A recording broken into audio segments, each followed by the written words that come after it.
اللہ نے کان ایک نعمت کے طور پر دیا.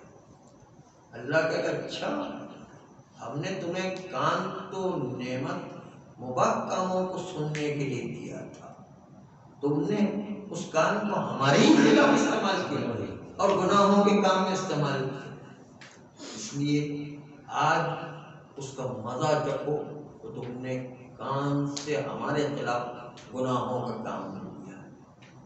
چاہے وہ انسان گانا سننے کی وجہ سے ہو، چاہے انسان غیبتیں سننے کی وجہ سے ہو، چاہے مومن کی استہزاء و توہین سننے کی وجہ سے ہو. یہ کان جس کو اللہ نے نعمت بنا کے پیش کیا تھا، مباح کاموں کے لیے انسان کو استعمال کرنے کے لیے دیا ہوا تھا، اس کو اس نے اللہ ہی کے خلاف کیا. اللہ کہے گا اچھا تم نے ہماری نعمتوں کو ہمارے خلاف کیا، آج اس کا مزہ چکھو. اور اس کے بعد میں دیکھ رہا ہوں کہ تیسرے گروہ کو لایا جا رہا اور اس کو بھی آگ کے چیمبر میں بند کر دیا جاتا. آگے بھی آگ، پیچھے بھی آگ، دائیں طرف بھی آگ، بائیں طرف بھی آگ، اور اتنی قریب آگ ہے کہ انسان کے جسم کو مس کر رہی ہے، ٹچ کر رہی ہے، اور انسان کا جسم آگ کی وجہ سے پگھل پگھل کر گر رہا ہے. اور ایک دو دن کی بات نہیں ہے، کان مقدارہ 50,000 سنہ، جس کی مقدار خالی روز قیامت کی 50,000 سال ہے. ہماری زندگی کتنی؟ 50 سال. وہ 50,000 سال خالی میدان قیامت کے ایک دن. انسان کیا اتنا صبر نہیں کر سکتا کہ انسان دنیا میں رہ کر خالی جائز چیزوں کو استعمال کر کے اللہ ہو، رسول ہو، ائمہ کی خوشنودی حاصل کرتے ہوئے زندگی گزارے؟ وَكَانَ مِقْدَارُهُ 50,000 سنہ، 50,000 سال تک وہ اسی طریقے سے آگ کے چیمبر میں بند رہے. راوی نے کہا مولا اس میں تو یہ جو ہے بند رہیں گے، اس کا قصور کیا کیا؟ کہا یہ عام طور پر عورتیں ہیں جو اپنے گھر سے بے پردہ اور بے حجاب نکلا کرتی تھی اور نامحرم مردوں کے سامنے اپنے جسم کی نمائش کیا. کبھی گردن کھلی ہوئی ہے، کبھی کان کھلے ہوئے ہیں، کبھی بال کھلے ہوئے ہیں، اور جو ہے جو چیزیں تھیں وہ نامحرموں کے سامنے حجاب نہیں کیا. حجاب نہ کرنے کے لیے وہ دوسری روایت بھی آپ کو یاد ہوگی کہ پیغمبر اسلام صلی اللہ علیہ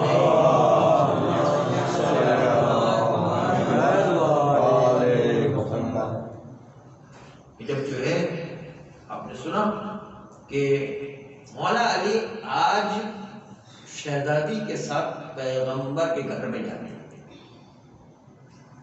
جب گھر میں گئے اور گھر کا فاصلہ ہی کتنا، اس لیے کہ مسجد نبوی ہی کے اندر شہزادی کا بھی گھر، شہزادی مولا علی کا گھر بھی تھا، اور اسی مسجد ہی کے اندر پیغمبر اسلام کا گھر بھی. دیوار سے دیوار کھڑی ہوئی، دروازہ کھولتے تھے مسجد آ جاتا، دروازہ کھولتے تھے پیغمبر کا گھر آ جاتا. کوئی زیادہ دور نہیں. لیکن آج مولا علی شہزادی فاطمہ زہرا کے ساتھ جو ہے وہ پیغمبر کے گھر گئے تو دیکھا کہ پیغمبر اسلام سجدے میں ہے اور انتہائی گریا تھا. پورا مصلی آنسوؤں سے بھیگ چکا ہے. ایک مرتبہ پیغمبر اسلام جب سجدے سے اٹھے کہا بابا آپ کی یہ کیا حالت ہے؟ شہزادی نے کہا کہ بابا آپ کی کیا حالت ہے؟ کہا مجھے سجدے میں معراج میں جب گیا تھا تو وہاں پر 11 قسم کی عورتیں وہ تھی کہ جن پر عذاب ہو رہا تھا. میں نے اپنی آنکھوں سے میری امت کی 11 قسم کی عورتیں، میری امت 11 قسم کی عورتیں، ان میں سے ایک یہی تھی کہ جو عورت وہ بے حجاب ہوا کرتی تھی تو اللہ اس کو میدان قیامت میں اور روز قیامت کے بعد بھی اس کے بالوں کی مدد سے لٹکا کے رکھے گا، بالوں کی مدد سے لٹکا کے۔ بعض عورتوں کو زبان کے اندر سوراخ کر کے اس کو لٹکا کے رکھے گا جو اپنے شوہروں سے بدتمیزی کیا کرے۔ بعض عورتوں کو بالوں کی مدد سے لٹکا کے رکھا ہے جو بے حجاب ہوتا ہے۔ بے حجاب جو ہے اور کوئی ایک دن میں بات نہیں، کان مقدار 50,000 سنہ، 50,000 سال کا عرصہ۔ چھٹے امام یہاں پر سوال کریں، چھٹے امام نے سوال کیا کہ مولا وہ چیمبر میں جو آگ کے بند ہوں گی وہ کون ہوں گی؟ کہا یہی بے حجاب عورتیں ہوں گی، ان کو آگ کے چیمبر میں میدان قیامت میں بند کر دیا گیا ہے۔ فکان مقدار 50,000 سنہ، اور یہ آگ کے چیمبر میں بند ہوگی 50,000 سال کا عرصہ، جو حساب و کتاب کا مرحلہ ہوگا تو 50,000 سال تک جو ہے ان کو اسی آگ کے چیمبر میں رکھا جائے، بے حجاب ہو۔ راوی نے سوال کیا مولا اس میں آپ نے یہ بیان کیا کہ اس چیمبر میں مرد حضرات بھی ہوں گے، وہ کون سا بے پردگی کرتے ہیں؟ کہا اس میں مرد حضرات وہ ہوں گے کہ جن کے گھر کی عورتیں بے پردہ نکلا کرتی تھی اور ان کے سامنے نکلا کرتی، اس کے باوجود ان کے پاس طاقت ہونے کے باوجود اپنے گھر کی عورتوں کو انہوں نے روکا، تو کہیں گے یہ مرد حضرات بھی اسی آگ کے چیمبر میں بند کر دیا۔ وَكَانَ مِقْدَارُهُ 50,000 سنہ۔ اگر یہ عورتیں ان کے اپنے ذاتی کام میں مخالفت کرتی تھی تو یہ بڑے آگ بگولا ناراض ہو جایا کرتے، لیکن جب اللہ کی مخالفت کرتی تھی تو اللہ کی مخالفت میں بولنے کو تیار نہیں، بے حجاب گھوم رہی ہے، سارے کام غلط کر رہی ہے، کچھ بولنے کو تیار نہیں۔ یہ مرد بھی ذمہ دار ہے، اس کو بھی اسی آگ کے چیمبر میں بند کر دیا جائے۔ وَكَانَ مِقْدَارُهُ 50,000 سنہ، 50,000 سال تک یہ مرد حضرات کی اس سزا کو بھگتتے رہے۔ اور میں دیکھ رہا ہوں کہ چوتھے گروہ کو لایا جا رہا، جس کو آگ کی اور لوہے کی بڑی بڑی زنجیروں سے، بڑی بڑی کینچیوں کے ذریعے سے اپنے ہی جسم کے گوشت کو نوچ نوچ کر اتارنے پر مجبور کیا جا رہا ہے، اور جب گوشت کو اتار لیتے ہیں تو لقمہ بنا کر لوہے کے ٹکڑے کے ساتھ ان کو کھانے پر، اپنا ہی گوشت نوچا ہوا کھانے پر مجبور کر رہے ہیں۔ وَكَانَ مِقْدَارُهُ 50,000 سنہ، 50,000 سال تک جب انسان ہڈیوں کا ڈھانچہ ہو جائے گا تو قدرت الہی سے گوشت پھر اگے گا، پھر دوبارہ اپنے ہی ہاتھوں سے اپنی جسم کے گوشت کو نوچ نوچ کر اتارے گا۔ وَكَانَ مِقْدَارُهُ 50,000 سنہ، 50,000 سال کا عرصہ اس عذاب کو انسان برداشت کرتا ہے۔ ہم نے ابھی کہ عمرو بن معدی کرب جو اتنا بڑا پہلوان تھا، عمرو بن عبد ود کے بعد سب سے بڑا پہلوان عرب کا یہی عمرو بن معدی کرب تھا، اس کے باوجود پیغمبر نے صرف تھوڑا سا واقعہ قیامت کا اس کے سامنے ذکر، وہ اتنا کانپنے لگ گیا، اتنا رونے لگ گیا کہ کہنے لگا میں اسلام لا رہا ہوں، اسلام لا رہا ہوں، بس توبہ ایک ہی جملہ مثال میں وہ اتنا ڈر گیا۔ واقعی قیامت کی منزل کوئی آسان منزل نہیں ہے، بہت مشکل منزل ہے، ہم بہت ہلکا لے رہے ہیں، بہت آسان لے رہے ہیں۔ جس کے دل میں ذرا سی بھی باور اور یقین کی کیفیت ہو اس کو پتا ہے کہ کتنا مشکل مرحلہ قیامت کا مرحلہ ہے، یہ آسان مرحلہ نہیں۔ پوچھا کہ یہ جو اپنے ہاتھوں سے اپنے ہی جسم کا گوشت نوچ نوچ کے اتار رہا ہے اور لقمہ بنا کر کے کھا رہا ہے، اس کو کھانے پر مجبور کیا ہے، کہا یہ وہ لوگ ہوں گے کہ جو اپنے ہی زمانے میں دنیا میں مومنین کی عزتوں کو اتارا کرتے ہیں۔ مومنین کی عزت کیسے؟ ان کی برائی کرنا، مومنین کی غیبت کرنا، مومنین کی توہین کرنا، مومنین کا استہزاء کرنا. اور جو ہے روایت بہت عجیب جملہ ہے کہ ایک عجیب جملہ یہ ہے کہ سب سے زیادہ گناہ گار انسان زبان ہی کا گناہ گار، اور سب سے زیادہ گناہ گار زبان کا، اس زبان میں بھی غیبت کا گناہ سب سے زیادہ، سب سے زیادہ جو ہے اس کا ہی سب سے زیادہ گناہ گار ہوگا. اس لیے انسان کو اپنی زبان کو کتنا سنبھل کے استعمال کرنے کی. چھٹے امام صادق علیہ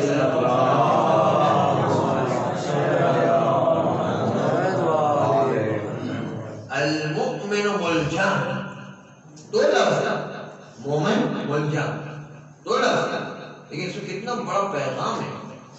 مومن وہ ہے جس کی زبان پر ایمان کی لگام لگی، وہ ایمان کی لگام سے بولتا ہے. ایسی جو منہ میں آیا وہ بک نہیں دیتا ہے، جو منہ میں آیا بول نہیں دیتا ہے، سوچ سمجھ کے بولتا ہے. اسی لیے کہتے ہیں کہ جس کی عقل مکمل ہوتی ہے اس کا کلام بھی کم ہو جائے گا. اس کی عقل مکمل ہوتی ہے وہ زیادہ بات نہیں کیا کرتا، سوچ سمجھ کے بات کرتا. زبان کا گناہ اتنا خطرناک گناہ ہے. اس لیے المؤمن ملجم، مومن وہ ہے کہ جس کی زبان پر ایمان کی لگام ہوا، وہ ہمیشہ بولنے سے پہلے سوچتا ہے کہ اس میں کہیں اللہ کی ناراضگی تو نہیں. بولنے سے پہلے سوچتا ہے کہ اس میں کوئی گناہ تو نہیں ہو رہا، اس میں جو ہے کسی مومن کی توہین تو نہیں ہو رہی، کسی مومن کی غیبت تو نہیں ہو رہی، کسی مومن کی استہزاء اور اس کی جو ہے اہانت تو نہیں ہو رہی. یہ سوچ کے بولتا ہے. کوئی گناہ کا پہلو تو نہیں ہے. بولنے میں بہت احتیاط سے کام لیا کرتا ہے، بڑی احتیاط سے زندگی گزارا کرتا ہے. ایسی جو منہ میں آ جائے ایسی بول نہیں دیا کرتا ہے. بہت احتیاط سے انسان اپنی زبان کو بولا کرتا ہے. چنانچہ یہ وہ گناہ گار ہوں گے کہ جو اپنے ہی جسم کو نوچ نوچ کر کے گوشت اتاریں گے اور لقمہ بنا کر کھائیں گے، کیونکہ یہ دنیا میں اللہ کہے گا کہ دنیا میں اچھا تم لوگوں نے مومنین کی عزتوں کو اتار دیا، آج تم اپنے ہی جسم کا گوشت نوچ نوچ کر اتارو اور اپنے ہی ہاتھ سے لقمہ بنا کر لوہے کے ٹکڑے کے ساتھ کھاؤ. وَكَانَ مِقْدَارُهُ 50,000 سال تک صرف میدان قیامت کا عذاب کرنا. اس لیے عزیزوں کتنا دنیا میں انسان کو سنبھل کر اور احتیاط سے زندگی گزار. اور اللہ کا شکر ہے کہ اسلام نے ہمیں ہر حلال چیز کی اجازت دی ہوئی ہے، اور جو ہے اتنی سخت اسلام میں پابندیاں نہیں ہیں. ورنہ پرانے جو مذاہب گزر چکے ہیں، جو دین گزر چکے ہیں، ان میں بڑی پابندی ہوا کرتی. اس میں اگر کوئی عورت بے حجاب نکلتی تو اس کو گنجا کر دیتے تھے، باہر ہی نہیں نکل سکتی. کوئی عورت جو ہے اس کے علاوہ اگر جو ہے کوئی کپڑا نجس ہو جاتا ہے اس کو پاک کرنے کی بھی اجازت نہیں ہوا کرتی. اس کو کاٹ دو یا پھر جو ہے اس کپڑے کو بدل دے. پاک کرنا پانی سے پاک بھی نہیں ہوا. تو ہر چیز میں بڑی سختی ہوا کرتی ہے. اللہ کا شکر کہ اسلام کے مذہب میں بڑی آسانی، اور اسلام کے اندر دو چیزوں کی وجہ سے بڑی اس میں پائیداری ہے اور اس کے اندر وسعت ہے. اور یہ اسلام پھیلنے کا اہم سبب یہ دو چیزیں بھی. پیغمبر نے فرمایا شریعت سہلت، آسان شریعت ہم نے بنائی کہ ہر آدمی کمزور سے کمزور، بوڑھے سے بوڑھا، بچے سے بچہ، اور جو ہے عورت سے عورت، بوڑھی سے بوڑھی عورت، جو ہے ہر آدمی اس پر عمل کر سکتا. ہر جگہ عمل، چاہے وہ آسمانوں میں چلا جائے، چاہے وہ مریخ پر چلا جائے، چاہے ستاروں پر چلا جائے، چاہے جو ہے وہ دریاؤں کی تہہ میں چلا جائے، چاہے پہاڑوں کی چوٹیوں پر چلا جائے، چاہے جنگلوں میں چلا جائے، چاہے پہاڑوں پر چلا جائے، کسی جگہ بھی چلا جائے. انسان کے لیے شریعت اتنی آسان بنائی گئی ہے کہ اس کے لیے انجام دینا اس شریعت کو بہت آسان ہے. اور پھر آخر میں ایک اور چیز بتا دی کہ اگر تم سے وہ عمل اس وقت نہیں ہو سکتا تو تمہیں وہ معاف ہے. اس کو یہ قانون حرج، حرج پیش آ جائے تو اس کو آپ جو چھوڑ دو، آپ کے لیے معاف. مثلاً سور کا گوشت کھانا حرام، سور کا گوشت کھانا حرام ہے، لیکن کسی جگہ پر صحرا میں پھنس گئے کہ جہاں پر ہمیں کھانے کی کوئی چیز مل نہیں رہی ہے، تو شریعت نے سور کا گوشت کھانے کی بھی اس حد تک اجازت نہیں دی، نہیں اجازت بلکہ واجب ہو گیا کہ آپ کھاؤ اپنی جان بچانے، خالی اجازت نہیں بلکہ واجب ہو جاتا ہے اپنی جان بچانے کے لیے واجب ہو جاتا۔ تو شریعت میں جہاں پر اسے مشکل پیش آ جاتی کہ جہاں پر انسان عمل ہی نہیں کر سکتا ہے تو شریعت نے اس کو معافی کر دی ہے کہ آپ کے لیے وہ جائز ہو گیا، جائز ہو جانے کے نتیجے کے ساتھ کہ یہ اسر و حرج کا قانون کہلاتا۔ تو ایک چیز تو شریعت بہت آسان ہے، دوسرا اسر و حرج کہ جب انسان کے لیے اسر و حرج کا مطلب خالی چھوٹے چھوٹے بہانوں کا شریعت نہیں مانتی، اتنی تکلیف ہو رہی ہے کہ انسان کی جان کا خطرہ ہے، انسان کی عزت کا خطرہ ہے، انسان کے اعضاء و جوارح کا خطرہ ہے، یا اتنی شدت کی تکلیف ہو رہی ہے جو قابل برداشت نہیں، تو اس کو شریعت نے مانا ہے کہ واقعاً آپ کے لیے مجبوری ہے، اس لیے آپ کے لیے شریعت نے یہ حکم معاف فرما دیا ہے۔ آئیے اسی کے ذیل میں بینک کا ایک مسئلہ سنیں۔ بینک کے وہ ڈپارٹمنٹ کہ جہاں پر سود کی ڈائریکٹ ڈیلنگز میں جو انوالو وہ سارے ڈپارٹمنٹ حرام ہیں۔ جو یہ آج کل کے بینک چلتے ہیں، اسلامک بینکنگ کی بات نہیں کرتے، اسلامک بینکنگ میں تو سب کچھ جائز ہے اگر اسلامک طریقے سے ہے، لیکن اسلامک بینکنگ کے علاوہ جو فنکشنل بینکنگ ہے آج کل کی،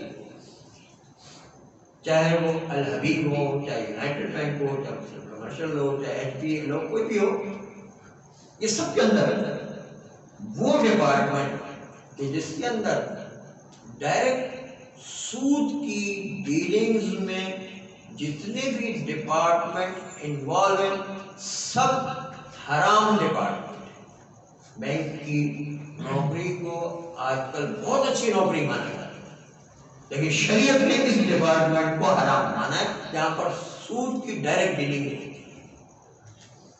ہمیں شریعت کو دیکھنا ہے، خدا کو دیکھنا ہے، روزہ آخرت کو دیکھنا ہے۔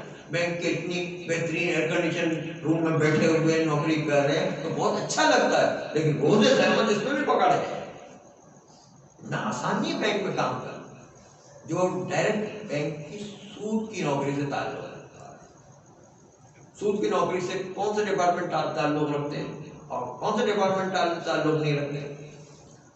وہ کیشیئر کہ جو سود کے پیسے لے رہا ہے، سود کے پیسے دے رہا ہے، اس کی یہ نوکری حرام ہے۔ وہ ٹائپسٹ کہ جو سود کی رقم ٹائپ کر رہا ہے اور اس میں کمپیوٹر میں ٹائپ کرے یا ویسے ہی ٹائپ کرے، کوئی بھی طریقے سے کمپیوٹر میں ٹائپ کرے، سود کی رقم کو فیڈ کرنے کا کام کر رہا ہے، اس کے لیے وہ ٹائپنگ اور کمپیوٹر کی نوکری حرام ہے۔ وہ آفیسر جو سود کے واؤچرز کو سائن کرتا ہے، سائن کرتا پاس کرتا ہے، اس آفیسر کے لیے وہ سود کے واؤچرز پاس کرنا حرام ہے۔ سود کا کام، سود کی ڈائریکٹ ڈیلنگ میں انوالو ہے۔ وہ پیون، وہ چوکیدار پیون کہ جو سود کے واؤچر ادھر سے ادھر اٹھا کر کے رکھتا ہے، وہ بھی حرام۔ وہ چوکیدار کہ جو سود کی رقم کی حفاظت کر رہا ہے، وہ بھی حرام، حفاظت کرنا بھی حرام۔ سود کی رقم کو ادھر سے ادھر لے جا رہا ہے وین میں، تو وہ جو حفاظت کرنے والے لوگ ہیں وہ بھی حرام۔ اس لیے وہ مینیجر جو پورے سود کی ڈیلنگز کی نگرانی کرتا ہے، وہ مینیجر کی نوکری بھی آ رہا ہے، کیونکہ سود کی ڈپارٹمنٹ ڈیلنگ میں سب سے زیادہ انوالو ہوئی مینیجر ہی ہوا، اور وہ اے وی پی اسسٹنٹ وائس پریزیڈنٹ، وہ خالی جو شیشے میں بیٹھ کے آنکھ کے گوشے سے خالی دیکھتا رہتا ہے، دیکھ رہا ہے، اس کو یہ دیکھنا ہی ہے۔ جو بھی سود کی ڈائریکٹ ڈیلنگ میں انوالو ہے سب ڈپارٹمنٹ آ رہا ہے، لیکن وہ ڈپارٹمنٹ کچھ بینک میں ایسے ہیں کہ جو ڈائریکٹ سود کی ڈیلنگ میں انوالو نہیں، جیسے آپ کے سامنے ایک مولانا بینک کے اندر قرآن پڑھنے جاتا ہے، تو قرآن پڑھنے میں سود کی ڈیلنگ میں انوالو نہیں ہے، اس لیے وہ قرآن مولانا کا پڑھنا جائز ہے۔ اس طرح وہ باہر بینک کے چوکیدار کھڑا رہتا ہے کہ جو انسانوں کی حفاظت کے لیے ہوتا ہے، پیسے کی حفاظت والا نہیں، انسانوں کی حفاظت، تو وہ جو گارڈ کھڑا رہتا ہے وہ گارڈ کی نوکری بھی جائز ہے، بینک پہ کام کرتا ہے لیکن وہ گارڈ کی نوکری جائز ہے۔ اس طرح الیکٹرک ڈپارٹمنٹ والے، اس کا سود کی ڈیلنگ سے کوئی واسطہ نہیں، اس لیے الیکٹرک ڈپارٹمنٹ والے جو پورے الیکٹرک کے نظام کو اس بینک میں چلا رہے ہوتے ہیں، اس کا الیکٹرک کا کام بالکل جائز ہے۔ اس طرح مینٹیننس والے تو ساری جو ٹوٹ پھوٹ ہوتی ہے اس کو ریپائر کرتے رہتے ہیں، یا پلمبرنگ والے جو پلمبر کا پائپ لائن خراب ہو گئی، گٹر خراب ہو گئی، چوکیدار وہ جو بینک کے پیسے سے اس کا تعلق نہیں، جو خالی جو ہے انسانوں کی حفاظت کرتے ہیں، یا وہ افراد کہ جو گٹر کھولنے کا کام کرتے ہیں، بھنگی، اس کا سود کی ڈیلنگ سے کوئی تعلق نہیں، اس لیے وہ کام بھی جائے۔ بھنگی بہتر اس مینیجر کی نسبت، اس لیے کوئی شریعت کے مطابق کام کرتا، مینیجر کے شریعت کے خلاف کام کرتا۔ اس لیے آدمی کو دیکھنا ہے کہ اللہ کو راضی کرنا ہے تو کچھ تکلیفیں اور زحمتیں اٹھانا پڑتی ہیں، بغیر جو تکلیفوں کے انسان جو ہے وہ آقا بہشتی کہا کرتے تھے کہ بہشت بہا میدہ ہے، یعنی جنت پیسے سے ملتی ہے، ایسے مفت میں نہیں ملا کرتی، انسان کو جو ہے زحمت اٹھانا پڑتا ہے تب جا کے جو انسان کو راستہ اختیار کرتا ہے۔ یہ تو انسان کے پاس عقیدہ ایمان ایک تو اللہ، رسول اور ائمہ پر ایمان کہ یہ ائمہ ہمارے حجت خدا ہیں جن کی اطاعت کرنا ہم پر واجب ہے، یہ ایمان بھی ہو تو دوسری طرف عمل بھی اللہ نے جانا الا الذین آمنوا وعملوا الصالحات کہ جو لوگ ایمان لائے اور عمل صالح انجام دی وہ صرف روز قیامت خسارے سے بچے گا۔ ہر آدمی خسارے سے نہیں بچے گا، یہ انسان کے ذہن میں غلط سلط عقائد لوگوں کے ذہن کے اندر ڈال دیے جاتے ہیں، اس لیے جو ہے انسان کو بڑی ہوشیاری سے دنیا میں زندگی گزارنے کی ضرورت ہوا۔ چنانچہ پرسنل ڈپارٹمنٹ جہاں پر جس کو اپارٹمنٹ کیا ہوتا ہے اس کی فائلیں ہوا کرتی ہے، وہ فائلوں کو ڈیل کیا کرتے ہیں، ان کا بھی جو ہے سود کی ڈیلنگ سے کوئی تعلق نہیں۔ یا آڈٹ ڈپارٹمنٹ جو خالی چیک کرتے ہیں کہ معاملات صحیح ہوئے یا نہیں، کیونکہ وہ سود کی ڈیلنگ کے بعد کا مرحلہ ہے، سود کی ڈیلنگ ہوگی اس کے بعد چیک کرتے ہیں، تو چونکہ ڈیلنگ کے بعد کا مرحلہ سود کی ڈیلنگ میں انوالو نہیں رہے، اس لیے جو ہے آڈٹ ڈپارٹمنٹ بھی صحیح ہے۔ ہم نے آیت اللہ عظمیٰ آئس خوئی کو استفتاء بھی کیا تھا، اس کا جواب یہ ہے کہ جو ہے یہ جو آڈٹ ڈپارٹمنٹ ہے سود کی ڈیلنگ کے بعد کا مرحلہ ہے، اس لیے آڈٹ ڈپارٹمنٹ بھی جائز ہے، جو چارٹرڈ اکاؤنٹنٹ اور اکاؤنٹنٹ انجام دیا کرتے ہیں وہ بھی جائز ہے۔